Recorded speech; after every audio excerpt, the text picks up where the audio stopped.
Hello বন্ধুরা, গোপাল রান্নাঘর থেকে তোমাদের সাদর আমন্ত্রণ জানাচ্ছি। আজকে আরেকটি বাচ্চাদের, বিশেষ করে বাচ্চাদের অতি প্রিয় ব্রেকফাস্ট আইটেম নিয়ে এলাম। সেটা হচ্ছে পাস্তা। তো পাস্তা তো বিভিন্ন ধরনের হয়, তো আমি আজকে যেটা দেখাবো সেটা হচ্ছে পেনে পাস্তা। তো এই পেনে পাস্তাটা আমি চাইনিজ স্টাইলে করব। তো এটা সবার কথা মাথায় রেখেই কিন্তু আমি মেয়োনিজ, মাখন বা ময়দা ছাড়া খুব হেলদি ওয়েতে আমি এই পাস্তাটা করব। তবে পাস্তাটা আমি চাইনিজ ওয়েতে করব বা চাইনিজ স্টাইলে করব এই পেনে পাস্তাটা। তো এর জন্যে কিন্তু আমাকে প্রথমে পেনে পাস্তা নিতে হবে। পেনে পাস্তা মানে যে পাস্তাগুলো একটু লম্বা লম্বা ধরনের দেখতে হয় তাকে বলা হয় পেনে পাস্তা। তাছাড়া স্পাইরাল পাস্তা বা অনেক ধরনের পাস্তা রয়েছে। তো এই চাইনিজ পাস্তা করার জন্যে আপনারা কতগুলো সস এবং ভেজিটেবলকে রেডি রাখবেন। এবার আমি আস্তে আস্তে দেখাচ্ছি। প্রথম পাস্তাটাকে গরম জল ফুটতে দেবেন। সেই ফুটন্ত গরম জলের মধ্যে 1 চামচ সাদা তেল এবং 1 চামচ নুন দিয়ে দেবেন। দিয়ে এই ফুটন্ত গরম জলের মধ্যে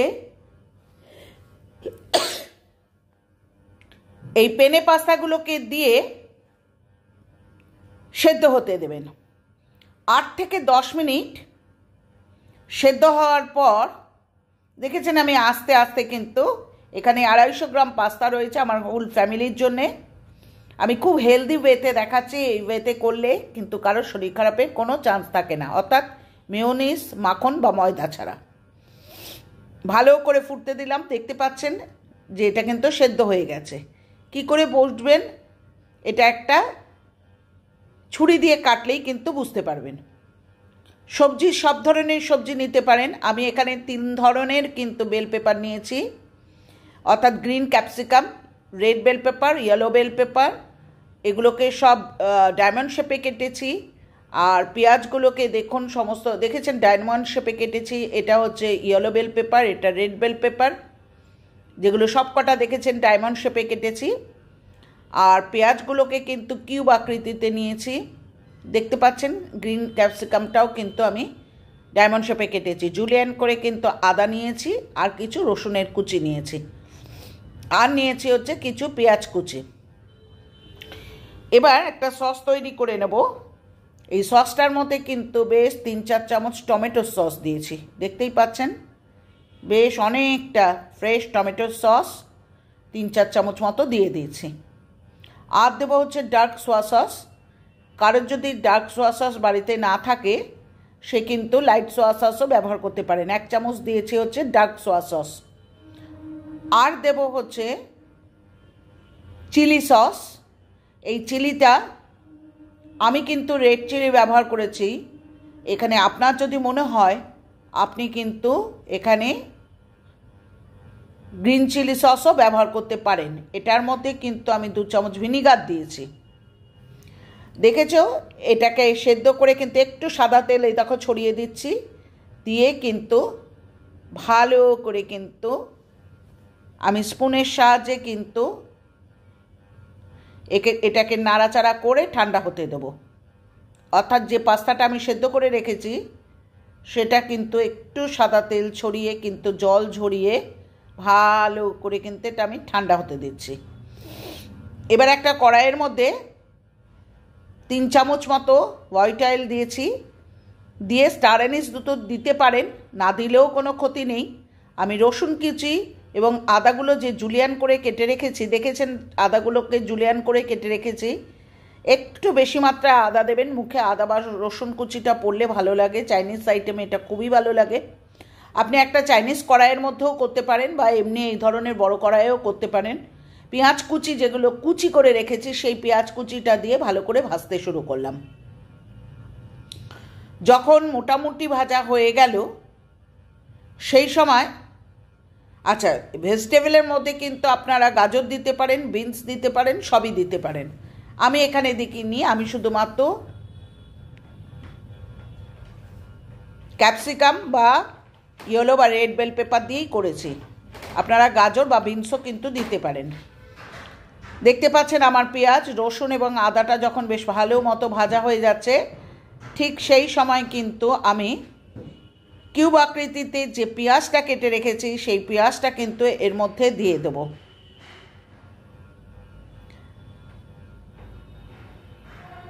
দেখেছেন বন্ধুরা, আমি পেঁয়াজটা কিন্তু কিউব শেপে যেগুলো কেটে রেখেছি সেগুলো দিয়ে দিলাম। দিয়ে আবার আমি ভাজতে শুরু করব। এরপর আস্তে আস্তে যে সমস্ত বেল পেপারগুলো রয়েছে, অর্থাৎ red bell pepper, yellow bell pepper, green capsicum, সবই কিন্তু আস্তে আস্তে আস্তে আস্তে কিন্তু আমি দিয়ে দিচ্ছি। বন্ধুরা, এই সময় কিন্তু আমি আরেকটি জিনিস দিয়েছি, যেটা হচ্ছে অফ ক্যামেরায় দেওয়া হয়ে গেছে, সেটা হচ্ছে কাঁচা লঙ্কা। অর্থাৎ আপনার কাছে যদি লাল লঙ্কা থাকে লাল লঙ্কা, আর যদি সবুজ লঙ্কা থাকে সবুজ লঙ্কা, সব মিলিয়ে মিশিয়ে দিলে কিন্তু কালারফুল বেশি দেখতে হয়।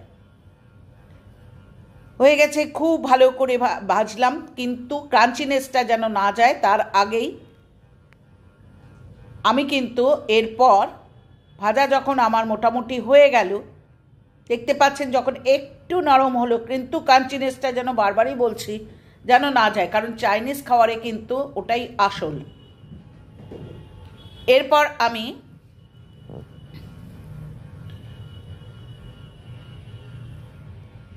এর মধ্যে কিন্তু পরিমাণ মতো নুন দিয়ে দেব, অর্থাৎ লবণ। দেখতেই পাচ্ছেন পরিমাণ মতো আমি লবণ দিয়ে দিলাম। যেহেতু আমি এটা চাইনিজ স্টাইলে তৈরি করছি, এটা কিন্তু লো টু মিডিয়াম ফ্লেমে কিন্তু এটা করবেন, বেশি হাই ফ্লেমে দেবেন না, তাহলে কিন্তু পুড়ে যাবে। এরপর আমি যে সসটা তৈরি করে রেখেছি, আমি তো আগেই বলেছি, সেই সসটার সাথে কিন্তু 2 চামচ ভিনিগার মিশিয়ে দেবেন। আমি কিন্তু ওই সসটার সাথে 2 চামচ ভিনিগার মিশিয়ে দিয়েছি, এবং সেটা কিন্তু আমি এবার আস্তে আস্তে কিন্তু এটার মধ্যে ঢেলে দেব। বন্ধুরা, এখানে কিন্তু 3-4 চামচ টমেটো সস লাগবে, 1 চামচ কিন্তু সোয়া সস লাগবে, গ্রিন চিলি সসও দিতে পারেন, রেড চিলি সসও দিতে পারেন, সেটাও 2-3 চামচ দিতে হবে। অর্থাৎ যেহেতু এখানে আর অন্য কিছু থাকে না, এই সসটা দিয়েই কিন্তু বেশ গ্রেভিনেসটা বা গ্রেভিটা তৈরি হয়, সেহেতু এটার মাত্রা একটু বেশি দেবেন। আমি আস্তে আস্তে কিন্তু ঢেলে দিলাম আপনাদের সামনেই, দেখতে পাচ্ছেন। খুব ভালো করে কিন্তু আমি এবার নাড়াচাড়া করে নিলাম। এবার আমি যে জিনিসটা দেব সেটা হচ্ছে, আমি কিছু কিন্তু মশলা দেব এর মধ্যে। অর্থাৎ আমি প্রথমে দেব হচ্ছে, লবণটা একটু কম মনে হয়েছে তাই আমি আরেকটু লবণ দিয়ে দিলাম। 1 চামচ চিনি দেবেন, দেখতেই পাচ্ছেন খুব কম, জাস্ট শুধু স্বাদের ব্যালেন্স করার জন্যে।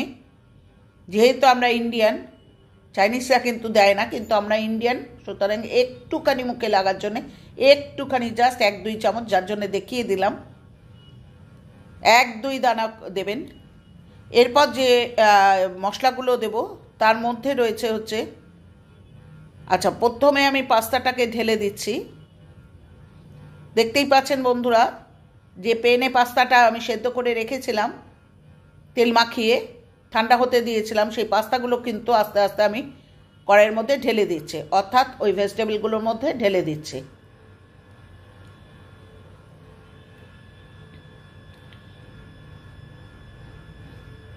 এবার আমি একটু ওপর নিচ করে নেব, নাড়াচাড়া করে নেব। এরপর দেব হচ্ছে একটার পর একটা, অর্থাৎ এখানে দিচ্ছি গোলমরিচের গুঁড়ো, বেশ খানিকটা গোলমরিচের গুঁড়ো দেবেন, বেশ খানিকটা গোলমরিচের গুঁড়ো দেবেন। তারপর দেবেন হচ্ছে, দেখতে পাচ্ছেন ব্ল্যাক পেপার দিলাম। তারপর দেবেন হচ্ছেন অরিগানো পাউডার। এই অরিগানো পাউডারটাও কিন্তু আমি দিচ্ছি। তার আগে দেখাচ্ছি মিক্সড হার্বস দিচ্ছি, বেশ কিছুটা মিক্স হার্বস দিয়ে দিচ্ছি, কারণ এগুলোই কিন্তু এই পাস্তার ক্ষেত্রে কিন্তু আসল। আমি বেশ কিছুটা মিক্সড হার্বস দিয়ে দিচ্ছি। আর দেব হচ্ছে অরিগানো পাউডার। দেখে নাও বন্ধুরা, এই যে অরিগানোটা দিচ্ছি, এটাও বেশ কিছুটা দিলাম, দিয়ে কিন্তু গোটাটা আমি এবার মিক্সড করব।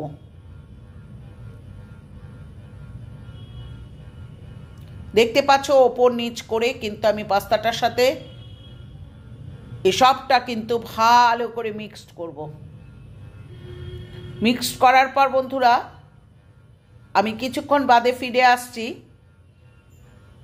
এবং ফিরে এসে যখন ভালো করে মিক্সড হয়ে গেছে ওপর থেকে আমি কিন্তু স্প্রিং অনিয়ন দিয়েছি। আমি কোনো ধনেপাতা ইউজ করব না, কারণ এটা যেহেতু চাইনিজ ওয়েতে হচ্ছে, আমি ধনেপাতা ইউজ করব না। টমেটো সসের মাত্রা এবং চিলি সসের মাত্রা কিন্তু একটু বেশি দেবেন, তাতে দেখতে কালারফুল হয় এবং খেতেও টকটক ভালোই লাগে। তো হয়ে গেল আমার পাস্তা তৈরি উইদাউট মেয়োনিজ, মানে মেয়োনিজ ছাড়া বা মাখন ছাড়া বা ময়দা ছাড়া কিন্তু আমি একটা হেলদি ওয়েতে পাস্তা তৈরি করলাম। আশা করি প্রত্যেকের ভালো লেগেছে। চাইনিজ স্টাইলে পাস্তাটা তৈরি করলাম, এইভাবে কিন্তু বাচ্চাদের করে দিতে পারেন, খুব খুশি হয়ে যাবে। তো আজকে আসি বন্ধুরা, পরের দিন ফিরবো আবার কোনো নতুন আইটেম নিয়ে। পুরনো বন্ধুরা যেরকম করে তোমরা সুন্দর সুন্দর কমেন্ট করছো, হয়তো আমার একটু দেরি হচ্ছে পৌঁছতে, কিন্তু আমি অবশ্যই পৌঁছচ্ছি, তোমরাও সেটা ফলো করছো। সেইভাবে আমার পাশে থাকো এবং সুন্দর সুন্দর কমেন্ট যেভাবে করছো সেইভাবে ভরিয়ে দিও। কিন্তু আমি তোমাদের পাশে সব সময় আছি, এবং সেটা তোমরা নিজেরাও দেখছো। আমি প্রত্যেকেরটা ফুল ওয়াচ করি এবং তারপর একটা সুন্দর কমেন্ট দেওয়ার চেষ্টা করি। আচ্ছা, আর হচ্ছে নতুন বন্ধুরা চ্যানেলটা সাবস্ক্রাইব করো, লাইক করো, কমেন্ট করো, শেয়ার করো। আর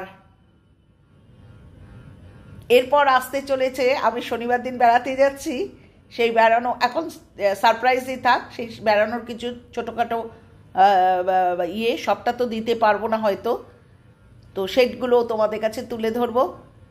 সুতরাং পরের দিনের ভিডিওর জন্য প্রত্যেকের একটা অধীর আগ্রহ থাকুক। আজ আসি, পরের দিন ফিরবো আবার কোনো নতুন আইটেম নিয়ে বা নতুন জিনিস নিয়ে। টাটা।